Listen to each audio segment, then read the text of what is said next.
ಬೆಂಗಳೂರಿನ ಜನರೇ ಸ್ವಲ್ಪ ಗಮನ ಕೊಡಿ. ಇವತ್ತು ಸಂಚಾರ ಮಾರ್ಗ ಬದಲಾಗುತ್ತೆ, ಯಾಕೆಂದ್ರೆ ಪ್ರಧಾನಿ ನರೇಂದ್ರ ಮೋದಿ ಅವರು ಬೆಂಗಳೂರಿಗೆ ಆಗಮಿಸ್ತಾ ಇದ್ದಾರೆ. ಸೊ ಹೀಗಾಗಿ ರೂಟ್ ಮ್ಯಾಪ್ ಡೈವರ್ಷನ್ ಇರುತ್ತೆ. ಬೆಳಗ್ಗೆ 9:30ರಿಂದ ಮಧ್ಯಾಹ್ನ 2:30ರವರೆಗೂ ಕೂಡ ಒಂದಷ್ಟು ರೋಡ್ಗಳಲ್ಲಿ ಸಂಚಾರ ನಿರ್ಬಂಧ ಇರುತ್ತೆ. ಜಯನಗರ ಹೊಸೂರು ರೋಡು ಸಂಚಾರ ಮಾರ್ಗ ಬದಲಾವಣೆ ಆಗುತ್ತೆ, ಸ್ವಲ್ಪ ಗಮನ ಇರಲಿ.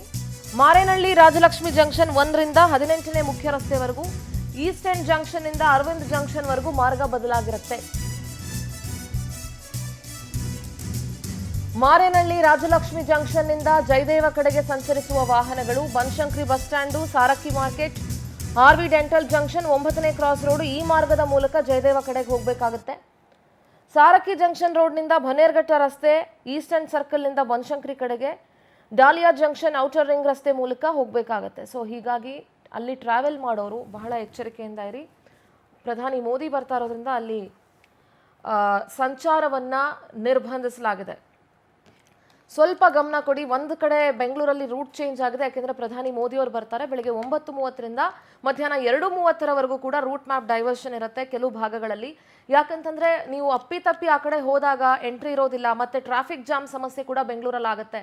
ನಿಮ್ಮೆಲ್ಲರಿಗೂ ಗೊತ್ತಿದೆ, ಬೆಂಗಳೂರಲ್ಲಿ ಟ್ರಾವೆಲ್ ಮಾಡೋರಿಗೆ ಒಂದ್ಸಲ ಒಂದು ರೂಟಲ್ಲಿ ಸಿಕ್ಕಾಕೊಂಡ್ರೆ ಮತ್ತೆ ಹಿಂದೆನೂ ಹೋಗೋಕ್ಕಾಗಲ್ಲ, ಮುಂದೆನೂ ಬರೋಕ್ಕಾಗಲ್ಲ, ಅಂಥ ಪರಿಸ್ಥಿತಿ ಇರುತ್ತೆ. ಜಯನಗರ ಹೊಸೂರು ರಸ್ತೆ ಸಂಚಾರ ಮಾರ್ಗ ಬದಲಾವಣೆ ಆಗುತ್ತೆ. ನಮ್ಮ ಪ್ರತಿನಿಧಿ ವೆಂಕಟೇಶ್ ದೂರವಾಣಿ ಸಂಪರ್ಕದಲ್ಲಿ ಜಾಯ್ನ್ ಆಗ್ತಿದ್ದಾರೆ. Good morning Venkatesh. ಇವತ್ತು ಪ್ರಧಾನಿ ಮೋದಿ ಅವರು ಬೆಂಗಳೂರಿಗೆ ಬರ್ತಾ ಇರೋದ್ರಿಂದ ಒಂದಷ್ಟು ಸಂಚಾರ ಮಾರ್ಗಗಳಲ್ಲಿ ಬದಲಾವಣೆ ಆಗ್ತಾ ಇದೆ.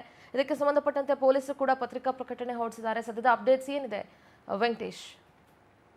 ಗುಡ್ ಮಾರ್ನಿಂಗ್ ಸುಂದರ. ಈಗ ಏನು ನರೇಂದ್ರ ಮೋದಿ ಅವರು ಆಗಮಿಸುತ್ತಿರೋ ಹಿನ್ನೆಲೆಯಲ್ಲಿ ಬೆಂಗಳೂರಿನ ಕೆಲವು ರಸ್ತೆಗಳಲ್ಲಿ ಈಗ ಸಂಚಾರಗಳನ್ನ ಬಂದ್ ಮಾಡಿ ಇರುವಂತದ್ದು. ಅದಕ್ಕೆ ಪರ್ಯಾಯವಾದಂತಹ ಮಾರ್ಗಗಳನ್ನು ಕೂಡ ಈಗಾಗಲೇ ಸೂಚಿಸಿದ್ದಾರೆ. ಅಂದ್ರೆ ಎಲೆಕ್ಟ್ರಾನಿಕ್ ಸಿಟಿ ಫ್ಲೈಓವರ್ ನ ಈಗ ಕಂಪ್ಲೀಟ್ ಆಗಿ ಕ್ಲೋಸ್ ಮಾಡಿರುವಂತದ್ದು. ಆ ಕಡೆಯಿಂದ ಬರುವಂತಹ ವೆಹಿಕಲ್ಸ್ ಆಗಿರ್ಬೋದು ಮತ್ತೆ ಈ ಕಡೆ ಮೂವ್ಮೆಂಟ್ ಆಗಿರ್ಬೋದು, ಎರಡನ್ನೂ ಕೂಡ 2:30 ತನಕ ಕ್ಲೋಸ್ ಮಾಡಿದ್ದಾರೆ. ಈಗ 10:35ಕ್ಕೆ ಅವರು ಬೆಂಗಳೂರಿಗೆ ಬರ್ತಾರೆ. ಅದಾದ ಬಳಿಕ ರಾಗಿಗುಡ್ಡ ಹಾಗೂ ಬೆಂಗಳೂರಿನ ಒಂದು KRS ಇರುವಂತಹ ರೈಲ್ವೆ ನಿಲ್ದಾಣಕ್ಕೂ ಬಂದು ಅಲ್ಲಿ ವಂದೇ ಭಾರತ್ ರೈಲ್ವೆ ಒಂದು ಚಾಲನೆಯನ್ನು ಕೊಡ್ತಾರೆ. ಅದಾದ ಬಳಿಕ ರಾಗಿಗುಡ್ಡ ಬಳಿ ಬಂದು ಕೂಡ ಒಂದು ಮೆಟ್ರೋಗೆ ಕೂಡ ಚಾಲನೆಯನ್ನು ಕೊಡ್ತಾರೆ. ಅಲ್ಲಿಂದ ಎಲೆಕ್ಟ್ರಾನಿಕ್ ಸಿಟಿಯ IITಯ ಒಂದು ಸಭಾಂಗಣದಲ್ಲಿ ಅವರ ಕಾರ್ಯಕ್ರಮ ಇರೋದ್ರಿಂದಾಗಿ ಈ ಮಾರ್ಗದಲ್ಲಿ ಅಂದ್ರೆ Ragigudda, south end, Jayanagar, BTM layout, Madiwala, Bommanahalli ಈ ಒಂದು ಜಂಕ್ಷನ್ ಗಳಲ್ಲಿ ಕೂಡ ಈಗ ಟ್ರಾಫಿಕ್ ಅನ್ನ ಕ್ಲಿಯರ್ ಮಾಡುವಂತ ಉದ್ದೇಶದಿಂದಾಗಿ ಆ ಕಡೆ ವೆಹಿಕಲ್ ಗಳಿಗೂ ಕೂಡ ಈಗ ಕ್ಲೋಸ್ ಮಾಡಿರುವಂತದ್ದು. ಅದಕ್ಕೆ ಪರ್ಯಾಯ ಮಾರ್ಗಗಳನ್ನು ಕೂಡ ಸೂಚಿಸಿದ್ದಾರೆ.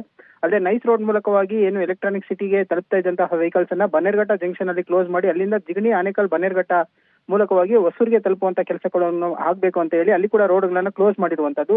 ಈಗ ಬೆಳಿಗ್ಗೆ ಸುಮಾರು 9:30ರಿಂದ 2:30ರವರೆಗೂ ಕೂಡ ಈ ಒಂದು ಮಾರ್ಗಗಳಲ್ಲಿ ವೆಹಿಕಲ್ಸ್ಗೆ ಒಂದು ಕ್ಲೋಸ್ ಅನ್ನು ಮಾಡಿರುವಂತದ್ದು. ಯಾವ ಎಂಟ್ರಿ ಇಲ್ಲದೆ ಇರುತ್ತೆ, ಅಂದ್ರೆ ಯಾವುದೇ ರೀತಿಯಾದಂತಹ ವಾಹನ ಸವಾರಿಗೆ ತೊಂದರೆ ಆಗಬಾರ್ದು ಅನ್ನುವಂತ ನಿಟ್ಟಿನಲ್ಲಿ ಕಳೆದ 2 ದಿನಗಳ ಹಿಂದೆ ಅಷ್ಟೇ ಕೂಡ ರಾಹುಲ್ ಗಾಂಧಿ ಅವರು ಬಂದಂತ ವೇಳೆಯಲ್ಲೂ ಕೂಡ ಇದೇ ರೀತಿಯಾದಂತಹ ಒಂದು ರಸ್ತೆ ಮಾರ್ಪಾಟುಗಳನ್ನ ಮಾಡಿದ್ರು. ಆದ್ರೆ ಅವತ್ತು ಸರ್ಕಾರಿ ರಜಾ ಇದ್ದ ಕಾರಣ ಸ್ವಲ್ಪ ಮಟ್ಟಿಗೆ ಜನರಿಗೂ ಕೂಡ ಬಿಸಿ ತಟ್ಟಿರ್ಲಿಲ್ಲ. ಇವತ್ತು ಭಾನುವಾರ ಆಗಿರೋದ್ರಿಂದಾಗಿ ಸ್ವಲ್ಪ ಮಟ್ಟಿಗೂ ಕೂಡ ಅಲ್ಲಿ ಒಂದು ಟ್ರಾಫಿಕ್ ಕಡಿಮೆ ಆಗುವ ಸಾಧ್ಯತೆ ಇರುವಂತದ್ದು. ಸದ್ಯ ಈಗ ಎಲ್ಲರಿಗೂ ಕೂಡ ಒಂದು ಬ್ಯಾರಿಕೇಡ್ ಗಳನ್ನ ಹಾಕಿ ಒಂದು ಸಂಚಾರ ಪರ್ಯಾಯ ಮಾರ್ಗಗಳನ್ನು ಈಗಾಗಲೇ ಸೂಚಿಸಿರುವಂತದ್ದು. ಸಿಂಧೂರ.